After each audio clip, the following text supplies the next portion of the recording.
Hello friends, તો આજે આપણે બનાવશું રાજસ્થાની ગટ્ટાનું શાક. ચણાનો લોટ, હળદર, ધાણા જીરું, કાશ્મીરી લાલ મરચું અને મીઠું સ્વાદ અનુસાર,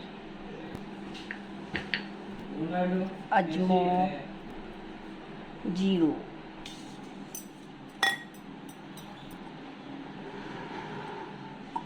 હવે એમાં મોણમાં ઘી નાખશું, પછી સેજ ગરમ પાણી કરીને લોટ બાંધવાનો. લોટ બંધાઈ ગયો છે સરસ. બસ હવે આપણે એના ગટ્ટા બનાવશું.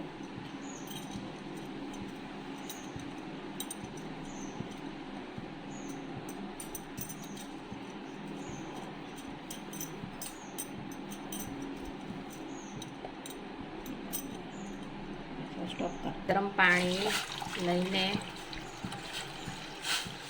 ગટ્ટા નાખવાના છે. અંદર આપણે ગટ્ટા એડ કરશું.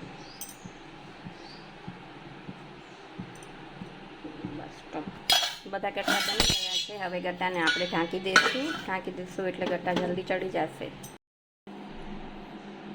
હવે આપણે દહીં લેશું. દહીંમાં હળદર, ધાણા જીરું, મીઠું, કાશ્મીરી લાલ મરચું બધું નાખીને મિક્સ કરી નાખવાનું છે.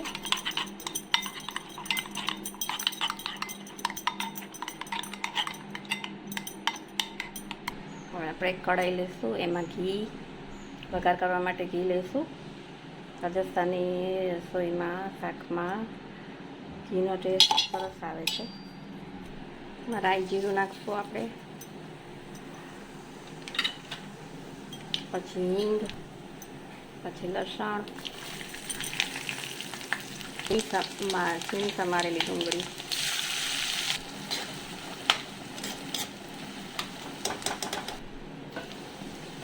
અને હવે આપણે ઢાંકીને ડુંગળીને ચડવા દઈશું. ગટ્ટા ચડી ગયા છે. એમાં ફૂલી જાય એટલે ચણાના લોટમાં ગટ્ટા એટલે સમજી જવાનું ગટ્ટા સરસ તમારા ચડ્યા છે. હવે આપણે દહીંવાળો મસાલો નાખી દઈશું. દહીં નાખીને પછી એકદમ હલાવવાનું ફટાફટ.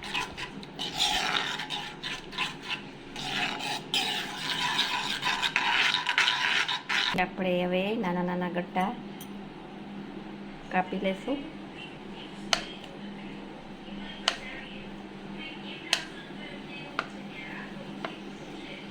આવી રીતે બધા ગટ્ટા કાપી લેવાના.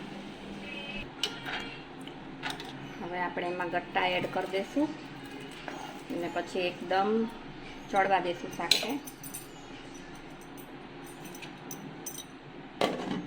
બસ ગટ્ટાનું શાક તૈયાર થઈ ગયું છે. હવે આપણે એમાં કોથમીર નાખી દઈએ. બરોબર, જો સરસ રેડી થઈ ગયું છે રાજસ્થાની ગટ્ટાનું.